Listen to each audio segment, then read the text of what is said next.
예, 안녕하세요. 박유진 변호사님, 또 이렇게 자리해 주셔서 감사합니다. 제가 그 에이전트로 일하면서 많이 접하게 되는 질문들이 있는데요. 집 명의는 어떻게 하느냐? 또 그걸 베스팅이라 그러죠. 그리고 나중에 이 집을 아들한테 물려줄 건데 아들 이름을 지금 올려도 되느냐? 아니면 나중에 올리느냐? 그리고 내 아들이 이 집을 물려받게 되면 상속세는 또 어떻게 되느냐? 이런 전반적인 질문들을 제가 많이 받아요. 그럴 때마다 제가 아는 선 한에서는 답해 드리긴 하지만 그래도 제가 이쪽 분야 전문가는 아니기에 이렇게 오늘 그 박유진 변호사님을 모시고 직접 인터뷰를 하면서 들어보는 자리를 마련했습니다. 그래서 감사합니다. 이렇게 와주셔서. 네, 소개해 주셔서 감사합니다. 네네. 그래서 제 손님들 중에 싱글로서 집을 사시려고 하시는 분들도 있지만 그래도 대부분이 부부가 같이 첫 집 장만하시는 분들이 많으세요. 그래서 첫 번째 질문이 뭐 집 명의를 어떻게 하느냐 그걸 베스팅이라 그러는데 사람들이 처음 집을 사는 사람들이 베스팅 말을 들으면 베스팅? 베스팅이 뭐야? 이렇게 생각을 하고 이제 저한테 물어보는데 그 베스팅이라는 건 또 캘리포니아에서 부부가 할 수 있는 그 집 명의가 여러 가지가 있어요. 그래서 그 종류와 또 그에 따른 세금 관련된 것도 좀 설명을 좀 해주시겠어요? 네, 우선은 이제 미아버님께서 잘 말씀해 주신 대로 베스팅에 대해서는 정말 종류가 다양한데요. 그 중에서도 부부가 가질 수 있는 특별한 베스팅의 타입이 있습니다. 예를 들어서 이제 커뮤니티 프로퍼티 아니면 커뮤니티 프로퍼티 with right of survivorship이라고 해가지고요. 크게는 두 가지 종류로 나뉩니다. 캘리포니아는 공동재산 제도를 채택을 하고 있기 때문에 다 커뮤니티 프로퍼티, 그러니까 공동재산이라는 전제, 부부가 결혼을 하고 장만한 재산은 무조건 다 공동재산이라는 전제를 하고 있거든요. 그게 그 성격이 재산의 타이틀에도 그대로 반영이 됩니다. 그렇기 때문에 뭐 김철수 선생님, 김영희 선생님이 허스밴드 앤 와이프로 구매를 하셨다 이런다고 하면은 그때는 대부분 커뮤니티 프로퍼티 아니면은 커뮤니티 프로퍼티 with right of survivorship 이런 방향으로 구매를 하시라고 많이 하시고요. 예전에는 그 커뮤니티 프로퍼티에 대해서 인식이 없으셨을 때는 많은 경우 그냥 부부라고 할지라도 조인 테넌트로 구매를 하신 경우가 꽤나 많았습니다. 네. 그래서 그 말이 나온 김에 그 제가 알기로 커뮤니티 프로퍼티 with right of survivs라는 게 2001년부터 시행된 걸로 알고 있거든요.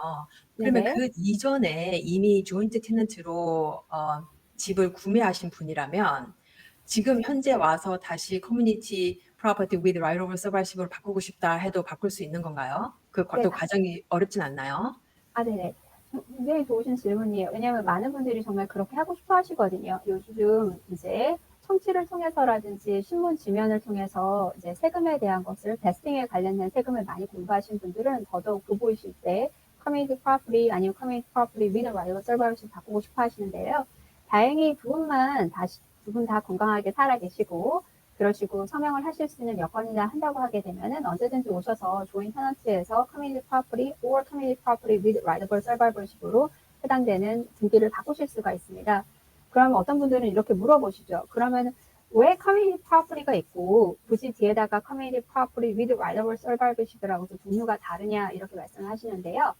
커뮤니티 프로퍼티는 부부라고 할지라도 우리가 갖고 있는 재산에서 두 사람 중에 한 사람이 세상을 떠난다 하게 되게 되면은 남편이나 아내 몫을 원하는 상속자에게 이제 주시기가 조금 더 이제 용이하게끔 만들어 놓은 제도라고 생각하시면 되고요. 커뮤니티 프로퍼티 with right of survivorship은 with right of survivorship이 붙기 때문에 누구든지 살아남는 사람에게 재산을 전달하는 과정입니다. 그러니까 우선은 서로 간에 누구든지 먼저 돌아가시는 분이 계신다 하게 되면은 먼저 돌아가시는 분의 몫이 자연스럽게 이제 살아계신 분에게 흡수가 되는 걸로 저희가 만들어 드리는 것을 커뮤니티 프로퍼티 with right of survivorship이라고 저희가 얘기를 합니다. 또 거기에 또 덧붙여서 그에 따른 세금 문제도 잠깐 설명 좀 해주시겠어요? 네네. 저희가 이제 부동산이라든지 아무래도 저희 한인분들 부동산 포트폴리오 부동산 좋아하시고 부동산 포트폴리오를 굉장히 많이 갖고 계시잖아요. 네. 그러시다 보면은 가장 궁금하신 게 뭐냐? 언제 팔았을 때 세금을 어떤 방법으로 팔았을 때 세금을 가장 작게 내느냐가 궁금해 하시거든요. 근데 많이들 간과하시는 거가 지금 저희가 이 다루고 있는 주제가 정말 중요합니다. 왜냐하면 어떤 베스팅을 하셨냐에 따라서 판매에 이르시는 상황이 생겼을 때 양도소득세가 정말 하늘과 땅 차이가 날 수가 있거든요. 그렇죠. 네네네. 예를 들어서 커뮤니티 프로퍼티로 구매를 하셨거나 아니면 커뮤니티 프로퍼티 with right of survivorship로 구매를 하셨거나 아니면 중간에 그 이름 그 베스팅으로 바꾸신 분들은 두 분 중에 한 분이 세상을 떠나시게 되셨을 때 더 이상은 세금 기준이 양도소득세상 세금 기준이 구매가가 되는 것이 아니고 한 분이 떠나셨을 때 그때 마켓 밸류로 뛰게 됩니다. 그래서 조금 숫자로 표현을 하자면요. 20만 불을 가지고 부동산을 구매하신 분이 계셨어요. 그러시다가 한 분이 떠나시고 나서 나머지 한 분이 이 부동산을 팔고 싶으신 거죠. 그때 마켓 밸류가 딱 100만 불이 됐다 한다고 하게 되게 되면은 남아있는 이 생존 배우자는 더 이상 20만 불의 세금 기준이 맞춰져 있는 것이 아니고 한 분이 그러니까 배우자를 안타깝게 잃었지만은 그분이 돌아가심으로써 세금 기준을 스텝업을 시켜주는 거죠. 이때 이거를 저희가 스텝업인 베이시스라고 좀 더 정확하게 말씀을 드리는데요. 세금 기준 자체를 아예 스텝업을 해준다. 어디까지? 망자가 떠나신 그때의 fair market value, 그러니까 시장 가치까지 올려줍니다. 지금의 예를 든 것은 100만 불까지 올려드린다라는 것을 얘기를 하는 거죠. 그렇죠. 네, 이거 엄청난 텍스 차이겠네요. 맞습니다. 그래서 만약에 네. 살아생전에 두 분이 같이 판매를 하셨다 하게 되면은 80만 불에 대해서 양도소득을 내셨어야 될 것을 한 분이 떠나시고 나서 이제 다시 100만 불에 남아있는 생존 배우자가 다시 리셋을 받으신지라 그분은 100만 불에 다시 리셋을 받고 100만 불을 팔게 된다고 하게 되면 양도소득세를 내실 일이 없으신 거죠. 예, 그게 아주 정말 중요한 정보인데요. 근데 혹시 제가 아까 말씀드렸다시피 오래전에 그 community property with right of survivorship이라는 거를 없었을 때 아니면 몰라서 처음부터 joint tenancy를 하고 있다가 이제 지금 두 분 중에 한 분이 돌아가시게 돼도 그렇게 스텝업 베이시스를 받을 수가 있을까요? 100%? 안타깝게도 그렇지가 않습니다. 그 음, 스태퍼맨 베이시스에서 이제 텍스 코드를 보면은요, 커뮤니티 프로퍼티는 두 사람 중에 한 사람이 세상을 떠난다고 할지라도 살아있는 사람의 목마저도 스텝업을 시켜줍니다. 그러니까 부부가 한 사람이라는 거를 생각을 한다라는 거죠. 네. 그렇기 때문에 커뮤니티 프로퍼티라든지 커뮤니티 프로퍼티 with right of survivorship으로 구매를 하신 분들은 예를 들어서 20만 불에 구매하셨을 때는 각각 10만 불, 10만 불을 갖고 계신 거고 한 분이 떠나셨을 때 100만 불이었다면 각각 50만 불, 50만 불을 갖고 계신 거죠. 그래서 원칙적으로는 스텝업이 된다라는 것은 무엇에만 적용이 되냐면요. 망자가 가지고 있었던 저희가 피상속인이라고 표현을 합니다. 상속을 주시게 되게 되는 망자의 재산 몫에서만 스텝업이 이루어져야 되거든요. 그러다 보니 실제 이게 돌아가신 분 몫이 10만에서 50만으로만 뛰고 살아계신 분은 여전히 10만에 남아 있어야 되는 거예요. 그렇죠.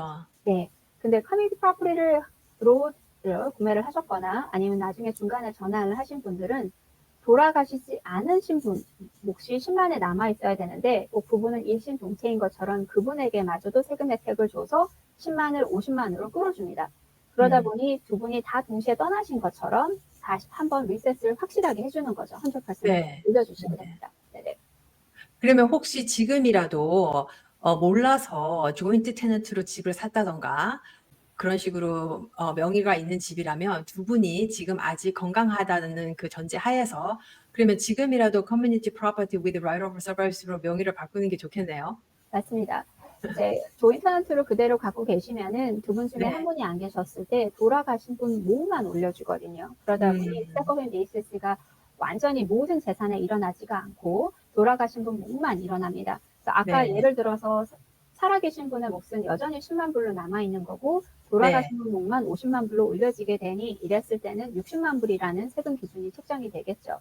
그럼 이거를 똑같이 100만을 팔았을 때는 아까 커뮤니티 프로퍼티로 하셨을 때는 양도소득세를 하나도 내지 않으셔도 될 뿐이 지금은 그렇죠. 조인 테넌트로 갖고 있기 때문에 100에서 그렇죠. 60을 40만 불에 대해서 양도소득을 내야 되는 상황이 생깁니다. 네. 이게 아주 중요한 정보인 것 같아요. 왜냐하면 캘리포니아 같은 경우에는 다른 주랑은 틀리게 집값이 30년, 40년 동안 오랫동안 가지고 계시면은 그 에퀴리가 진짜 밀려는 기본으로 올라가거든요. 그러다 보니까 그 재산세 내는 것도 재산세가 아니라 양도소득세를 내는 것도 정말 만만치가 않을 것 같아요. 그래서 이런 명의 변경하는 것도 변호사님 사무실에서 도와주시는 거죠? 네, 저희 러펌에서 다 도와드리고 있습니다. 네네. 그리고 또 제 주 고객 손님들이 시니어 분들이 많다 보니까 또 제가 많이 받는 질문들 중에 하나가 이거 어차피 이 집 나중에 아들한테 물려줄 건데 지금 명의를 아들 명의를 하면 안 되냐? 아니면 아예 살 때부터 아들을 같이 얹어서 같이 사시는 분이 있고 아니면 나중에 유산 정리를 하시면서 아들 명의로 그냥 바꿔주시는 분들이 있는데 이런 분들한테 해주고 싶은 좋은 말씀 좀 해주세요. 제가 다 나쁘다고 할 수는 없는데요. 그런 방법도 어떨 때는 재산이 많으신 분들은 미리 증여를 줘서 상속세를 이제 되도록이면 줄이라고 말씀을 드리기도 합니다. 그런데 그게 아니고 상속세를 염려하지 않아도 되시는 분들 입장으로서는 자녀분이 나중에 부모님이 세상에 안 계셨을 때 부동산을 판매할 수도 있다라는 것을 꼭 생각을 하셔야 되거든요. 그러니까 그런 상황이다 하게 되게 되면은 똑같이 저희가 돌아가는 질문이 있죠. 부모가 미리 살아생전에 자녀에게 증여한 재산에 대해서는 부모 사후 자녀가 판매를 하게 됐었을 때 양도소득세가 어떻게 나오는지에 대해서 많이들 궁금해하세요. 음, 그러면은 그쵸. 부모가 온전히 다 가지고 계셨다가 두 분이 다 떠나시고 나서 자녀가 상속으로 받았을 때는 아까 말씀드렸던 대로 리셋이 된다라고 말씀을 드렸죠. 네, 그러면 커뮤니티 프로퍼티로 갖고 계셨다가 한 분이 떠나시고 나서 리셋이 되고 또 마지막 분이 떠나셨을 때 자녀가 받았을 때 또 한 번 리셋이 됩니다. 그쵸. 그러면은 자녀분이 받으시는 시점에서 fair market value하고 자녀의 판매가가 그렇게 차이가 나지 않는다고 하면은 거의 양도소득세가 없는 셈이죠. 근데 반대로 부모님이 증여를 미리 살아생전에 주신 분들, 그러니까 이 명의만 빌려줬다고 생각하시는 분들조차 있습니다. 자녀에게 이름만 줬고 권리는 내가 가지고 있다. 아니면은 자녀하고 조인 테넌트로 갖고 있기 때문에 정말 말 그대로 그 아이는 partially 그냥 이름만 홀드를 해주는 거다. 그러니까 그냥 그렇게 생각하시는데 안타깝게도 세금상에서는 타이틀의 홀더 누가 주인인지에 따라서 여기에 대해서 세금이 따라가게 됩니다. 자, 그러면은 부모님이 미리 살아생전에 자녀에게 주게 되시는 경우 당연히 부모님이 자녀분보다 더 일찍 세상을 떠나실 거잖아요. 근데 그쵸. 이거는 대부분. 네, 맞습니다. 그래서 음, 증여로 받으신 재산은 부모님의 구매가가 그대로 자녀의 세금 기준이 됩니다. 그러다 음, 보니 부모님이 돌아가셨을 때 리셋이 되는 게 하나도 없는 거예요. 그렇죠. 그래서 네, 부모님이 낮은 가격에 사셨는데 아무리 높은 가격이었을 때 증여하셨다고 할지라도 낮은 가격 그 구매가를 그대로 자녀가 따라갑니다. 그러면 음, 자녀가 나중에 판매하게 됐었을 때는 양도소득세를 엄청 많이 내야 되는 상황이 생기겠죠. 그렇죠. 네, 특히나 이 캘리포니아에서는 집값이 또 밀리언 단위로 오를 수도 있기 때문에 그 양도소득세가 정말 엄청날 수가 있죠. 맞습니다. 네. 거기다가 어떤 분들은 우리는 다 준 게 아닙니다. 그냥 그 아이만 조인 테넌트로 올려놨습니다 하시는 분들도 있어요. 그래서 대부분 많이 보면은 부부가 들어가 있으시고 거기에다가 이제 커뮤니티 프로퍼티 with right of survivorship으로 딱 부부만 갖고 있었으면 좋은데 이게 제3자가 끼게 되면은 더 이상 커뮤니티 프로퍼티로 할 수가 없거든요.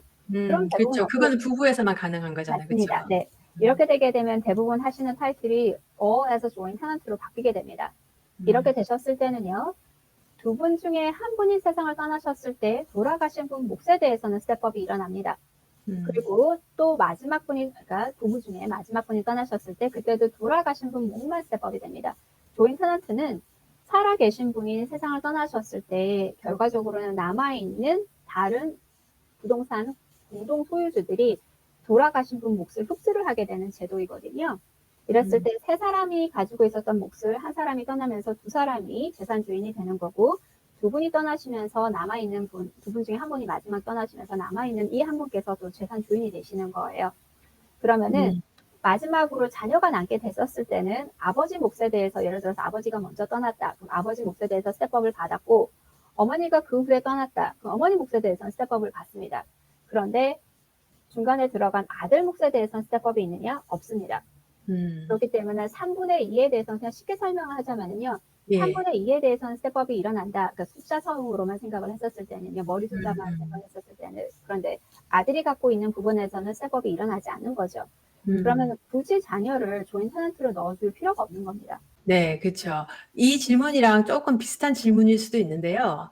제 고객들 분들이 시니어 분들이 많다 보니까 내가 가지고 있는 재산을 아들한테 다 물려주고 명의를 다 돌려놓고 본인은 재산이 하나도 없는 것처럼 해서 메디칼을 받고 싶어 하시는 분들이 있어요. 메디칼 혜택을 받기 위해서 지 명의를 아들한테 미리 돌려놓는 경우도 있고, 제가 메디칼을 신청을 하실 때 그래도 프라이머리 레지던스는 이그잼트를 받는다고 말씀을 드려도 그래도 어차피 나중에 양로병원이나 그런 데 가서 혜택을 받고 나서 죽으면 그 혜택을 받았던 비용이 집에 린으로 잡힌다고 그냥 아예 명의를 아들한테 돌려놓고 싶어 하시는 분들이 있는데, 이런 시나리오 같은 경우에 본인이 메디칼 혜택도 받으시고 나중에 아들이 그 세금 부담도 좀 없애주는 그런 방법을 리빙 트러스트로 어떻게 할 수 있는 방법이 있을까요? 가능합니다. 왜냐면은 저희가 2017년도 이후로 메디칼 환수조치법이 바뀌었기 때문에요. 네. 프로베이만 거치지 않으신다고 하게 되면은 가족분들이 적어도 환수 조치를 당하지를 않고 재산을 음, 상속을 받아가실 수가 있는데요. 네. 주로 그럼 환수 조치를 받지 않기 위해서 하실 수 있는 가장 좋은 방법은 아무래도 리빙 트러스트를 설립을 하시는 거죠. 그런 음, 다음에 부부가 같이 공동으로 리빙 트러스트를 설립하시고 부부 사후에 부부가 다 돌아가시고 나서 상속을 받게 된다고 하게 되게 되면은 한 네. 분이 돌아가셨을 때 한 번 또 스텝업이 일어나고 그리고 마지막 음, 분이 떠나셨을 때 또 한 번 스텝업이 일어나서 자녀는 어떻게 보면 두 번 리셋된 부동산을 받게 됩니다. 그러고 그쵸. 나서 자녀분이 판매를 하시게 되셨을 때는 양도소득세를 거의 안 내고 판매를 하실 수 있다라는 걸 아까 설명을 드렸고요. 네. 그리고 부모님께서는 이미 트러스를 만들어 놓으셨기 때문에 타이틀이 이미 트러스가 돼 있는 상황에서는 프로베이스를 갈 일이 없습니다. 음, 상속법원에 기속 조치가 될 일이 없기 때문에 그럼 더 이상 메디칼에서 환수 조치를 할 수가 없는 거죠. 정말 그래서 좋네요. 네네. 그래서 트러스를 만들면서 양도소득세에 대한 혜택도 받아보시고 그리고 환수 음. 조치를 막을 수 있고 일석이조의 효과를 누리실 수 있습니다. 네네. 정말 좋네요. 그리고 이제 이 미국에서 오래 사시다가, 아유, 그래도 나는 은퇴했으면 한국 가서 살란다 하고 여기민도 요즘에 이제 큰 추세인데, 그 여기민을 하시면서 미국에 있는, 캘리포니아에 있는 프로퍼티를 미국에 있는 자녀에게 준다고 유언장을 써놓으시고 한국으로 가시는 분들도 있단 말이에요. 그러면 이런 경우에 한국에서 사시다가 한국에서 돌아가시게 되면 그 possibly 생길 수 있는 이중 과세? 한국이랑 미국에서 생길 수 있는 그런 이중 과세를 피할 수 있는 방법은 또 어떻게 하면 될까요? 첫 번째로는 한국에서 거주자로서 사망을 하신다고 하게 되게 되면은 한국 정부에서 이분이 가지고 계시는 월드와이드 에셋에 대해서 상속세를 한국 정부에 내게끔 합니다. 어떻게 보면 굉장히 무시무시한 법이죠. 그렇죠. 그러면은 한국에 갖고 간 재산에 대해서도 한국 정부에 상속세를 내야 되고 미국에 남겨놓은 재산에 대해서도 상속세를 냅니다. 이원장을 쓴다라는 것은 누군가에게 상속자에게 남기고자 하심인데 안타깝게도 이제 잘못하게 되게 되면 남기실 재산이 없어질 수도 있는 거예요. 음, 상속세를 내시다가요. 그래서 음, 저희가 역이민을 하시는 분들에게는 항상 여쭤보시는 거가 미국에 둘 재산에 대해서 향방에 대한 것을 먼저 저희가 결정을 하고 시작을 하게 되거든요. 음, 대부분은 증여로 끝나는 경우가 많습니다. 왜냐하면 한국으로 어차피 역이민을 하셨고 한국에서 계속 거주를 원하신다고 하게 되면은 한국 거주자로서 사망하시게 될 가능성이 훨씬 더 커지는 거잖아요.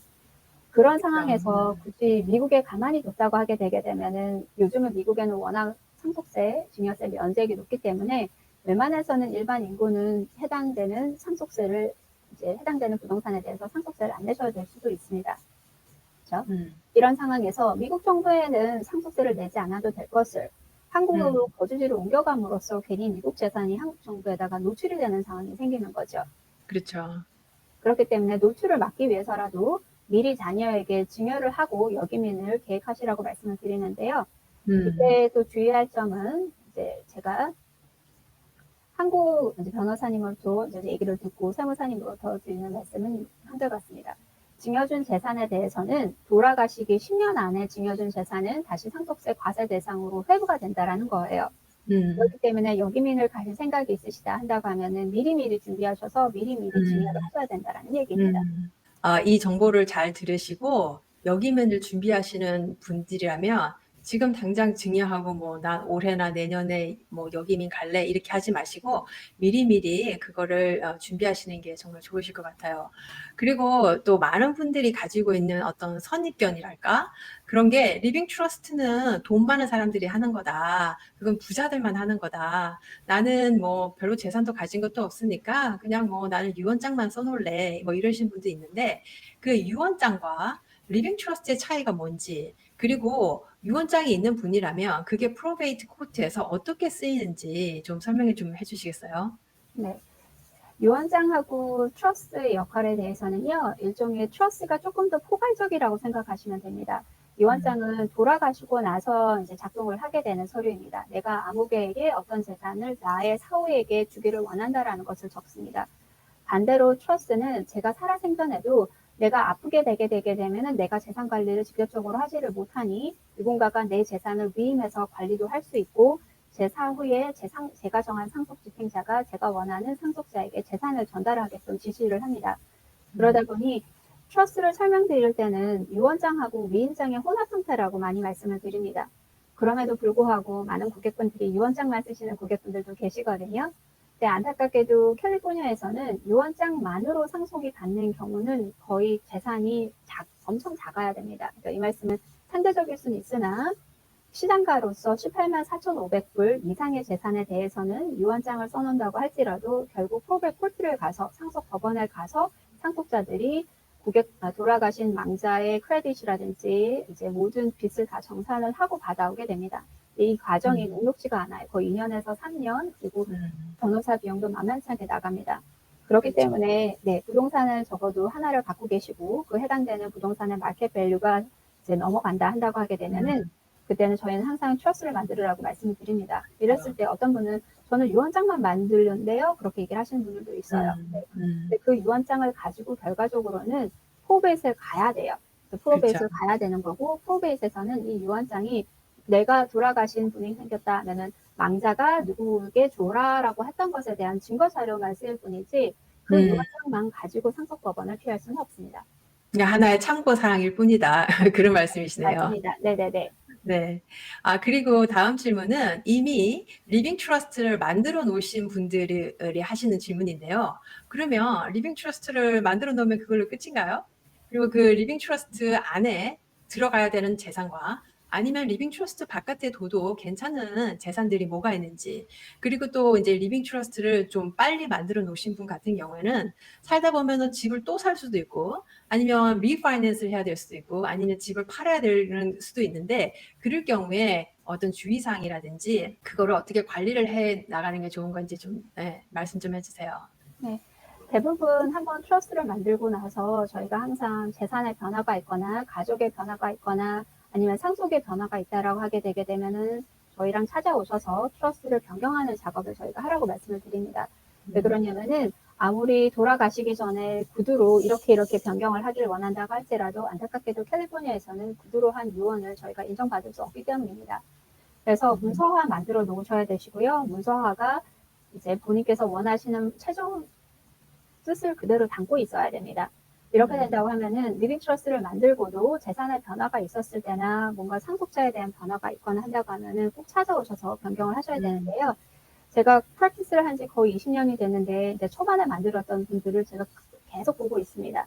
그러니까 중간에 돌아가시는 고객분들도 계시고요. 자녀분들이 오셔서 상속받게 되는 경우도 굉장히 많습니다. 그런데 중간중간에 잘 업데이트를 하고 잘 다듬어 놓은 트러스는 나중에 자녀분들이 받거나 살아남은 배우자가 받는다고 할지라도 크게 문제가 없습니다. 왜냐하면 고인의 뜻을 그대로 반영을 하고 있기 때문에 그렇죠.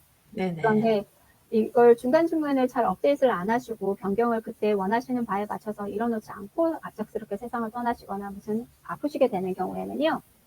아프시게 됐었을 때는 이게 정신적으로 아프시거나 육체적으로 아프셨을 때 재정에 대해서 더 이상 판단력을 상실했다고 했었을 경우에는 저희가 더 이상 트러스트를 업데이트 해드리지를 못합니다. 그러다 보니 아무리 평상시에 얘기하셨던 바라고 할지라도 그게 최종본에 그게 이제 보여지지 않는다고 하게 되면은 말로만 남게 되는 그 자료가 되는 거죠. 그러다 그렇죠. 보니 가족들 간에 잘못하게 되면 상속 소송도 꽤나 생깁니다. 그래서 그런 부분을 미연에 방지하고자 항상 저희가 계획을 꾸준히 플래닝을 계속 업데이트를 해야 된다라고 말씀을 드리고요. 트러스트에 들어가는 가장 대표적인 것은 아무래도 부동산이 있겠죠. 근데 이 부동산의 형태도 개인으로 구매하셨다고 하게 되면은 저희가 트러스트로 바꿔드리는 작업을 하게 되고요. 처음에 트러스를 만드셨을 때. 아니면은 아예 트러스를 만든 후에 그 후에 새로 구매하시는 부동산이 있다고 하게 되면은 그때는 저희가 트러스로 구매하라고 말씀을 많이 드리고요.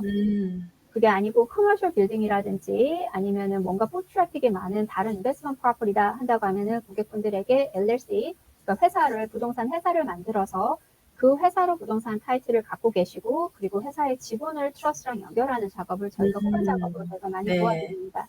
네네. 네, 그렇군요. 네네. 네. 예, 그 리빙 트러스트를 한번 만들어 놨다고 그게 끝이 아니라 특히 좀 일찍 젊으셨을 때 만들어 놓으신 분이라면 가족 관계에 변화가 있다던가 아니면 재산에 변화가 있을 때마다 제가 볼 때는 한 1년에 한 번은 아예 날을 잡아놓고 한번 리뷰하는 시간을 가지시는 게 좋을 것 같아요. 예를 들어서 뭐 집을 하나 샀는데 그걸 리빙 트러스트로 안 샀다가 그거를 리빙 트러스트 안에 넣어놓지 않고 그냥 잊고 지내다가 꼭 행여라도 돌아가시게 되면은 그건 또 프로베이스를 넘어가야 되잖아요. 그럼 그렇게 맞습니다. 되면 리빙 트러스트를 만든 그 목적이 없어지다 보니까 예, 1년에 한 번씩은 아예 날을 잡고 리뷰하는 연중 행사로 한번 하시는 게 좋을 것 같아요. 그리고 또 제가 마지막 질문이 제 주변에 보면 요즘에 그 장애 아이를 둔 가정들이 참 많아요. 자폐 아이도 요즘에 참 많이 이제 진단을 받는 것 같고 꼭 그 중증 자폐가 아니더라도 스펙트럼 자폐도 주변에서 많이 보거든요. 아니면 후천적으로 장애가 생기는 경우도 있잖아요. 그래서 이런 장애 아이를 둔 부모가 아이보다 먼저 세상을 떠나게 될 생각을 하면 참 마음이 아픈데요. 그런 장애 아이들한테 주는 그 정부 혜택도 많고 메디케어나 메디칼 그런 정부 보조 프로그램도 많은데 행여라도 나중에 이 아이가 부모의 재산을 받고 그런 혜택을 못 받게 될까 봐 걱정을 하시는 분들도 있고 아니면 이 장애 아이를 놔두고 이제 먼저 세상을 떠나야 되는 부모의 입장으로서 이 리빙 트러스트를 통해서 어떻게 프로텍트 할 수 있을까요? 네, 좋은 질문입니다. 아무래도 이제 발달장애 자녀를 가지고 계시거나 아니면 네, 지체장애라든지 다른 정신장애를 가지고 계시는 자녀분들이 있다고 하면은 저희가 네, 스페셜 니즈 트러스트를 만들라고 많이 말씀을 드립니다. 말 네, 그대로 특별한 이제 필요가 있는 자녀들을 위해서 만드는 트러스트인데요. 그 네, 이유는 부모가 직접적으로 자녀에게 재산을 전달하게 된다 하게 되게 되면은 그때는 자녀가 자녀의 돈이 되기 때문에 아무리 부모가 남긴 재산이라고 할지라도 잘못하게 되게 되면은 자녀의 SSI라든지 메디컬 혜택을 잃을 수가 있습니다. 그렇죠. 그래서 부모님이 살아생전에 이제 자녀분들을 위해서 일종의 부모가 남긴 재산이라고 할지라도 절대 자녀 재산이 되지 않는 트러스트를 만들어 음, 드리는 거죠. 이렇게 음, 함으로써 이제 저희가 이제 메디컬 디파먼이라든지 SSA에게 얘기하기를 이건 자녀의 재산이 아닙니다. 음, 부모가 만들어 놓고 third party, 그러니까 자녀 음, 입장에서도 부모는 third party로 간주가 되거든요. third 네네. party special needs trust입니다라고 얘기를 합니다. 음, 그러면은 어떻게 차이가 나냐면요. 자녀가 부모한테 어쩔 수 없는 상황에서 프로베이스 통해서 부모님이 안타깝게도 아무런 장치를 안 해서 프로베이스 통해서 자녀가 받게 됐었을 때는 자녀가 받고 나서 SSR이고 메디컬을 잃으면 안 되기 때문에 주변의 친척분들이라든지 좋으신 분들이 나타나서 이 자녀를 위해서 third party special needs trust를 만들어 드려요. 이거는 자녀가 본인 스스로의 돈으로 만드는 건데 직접적으로 자녀가 이제 관리를 하지 않게끔 만들고 적어도 자녀 살아 생전에는 메디칼하고 SSI를 그대로 지키기 위함입니다. 근데 First Party Special Needs Trust는 안타깝게도 자녀가 다 못 쓰고 남겨놓은 재산, 그 Special Needs Trust에 들어가 있는 재산은 정부 귀속이 되는 가능성이 큽니다. 왜냐하면 음, 메디컬 환수 조치를 받기 때문에 그렇거든요. 네네. 네네네. 근데 반대로 부모가 미리 발빠르게 만들어 놓은 third party special needs trust, 그러니까 프로베이스 갈 일이 없는 재산은 한 음, 번도 자녀의 재산이 되지 않았기 때문에 자녀가 혹시라도 부모 사후 다 못 쓰고 그 돈을 다 못 쓰고 자녀마저도 사망을 한다고 할지라도 메디컬 환자 조치가 없습니다. 그러다 음, 보니 누군가에게 next one in line, 만약에 예를 들어서 non special needs가 있는 자녀가 있다. 그 자녀에게도 전달이 될 수가 있다라는 거죠. 네네. 예, 그래서 오늘 네, 네, 오늘 정말 좋은 정보 정말 감사드리고요. 오늘 저희가 인터뷰에서 다뤄봤던 이 내용들을 정말 평소에도 궁금해하고 계셨을 분들이 참 많았을 거라 생각해요. 그리고 제가 다 제 손님들한테도 누누이 말씀을 드리는 건데, 이 리빙 트러스트라는 거는 지금 이 인터뷰에서 들으셨다시피 본인이 가지고 계신 그 재산 정도나 프로퍼티가 몇 개냐, 그리고 또 가족 관계, 또 가족 관계가 또 좋은 사람도 있고 아니면 또 뭐 안 좋은 사람도 있고 재혼 과정도 있고 여러 가지 시츄에이션이 다 틀리잖아요. 그렇기 때문에 여러분들이 이렇게 유튜브를 본다던가 아니면 다른 채널에서 본다던가 하는 다른 사람들이 말하는 그런 말만 듣고 아, 그런가 보다 그렇게 생각하시는 것보다 직접 이렇게 변호사님이랑 상담을 하고 본인이 가지고 계신 재산 정도나 가족 관계를 다 말씀을 하시고 본인에게 맞는 어떤 그런 카스터마이즈 된 상담을 받아보시는 게 정말 중요한 것 같아요. 그래서 인터뷰를 보시고 그 변호사님이랑 같이 한번 상담을 받아보고 싶은 분들은 어떻게 연락을 하면 될까요? 네, 저희 러펌으로 연락 주시면 되시는데요. 저희 러펌의 전반적인 본사 번호가 이제 714-523-9010, 714-523-9010이 있습니다. 거기로 전화 주시면은 친절히 안내 드리겠습니다. 네네. 지금 제가 알기로 변호사님 사무실이 LA에 하나 있고 부에나파게도 있죠? 네, 그리고 한국 네. 지사도 있습니다. 네, 한국 네, 지사에도 있으니까 한국에 대한 유산, 한국에 있는 유산 상속이라든지 한국에 있는 돈을 미국으로 가지고 오는 거라든지, 그리고 사무실도 LA 카운티에도 있고 오렌지 카운티에도 있으니까 편하신 대로 전화를 하셔서 약속을 잡아서 한번 상담을 꼭 받아보시고요. 제가 연락처는 여기 비디오에다가 남겨둘 테니 한번 연락해 보시고 꼭 상담을 받아보시기 바랍니다. 네, 네, 오늘 이렇게 시간 내주셔서 정말 감사드립니다. 네. 감사합니다.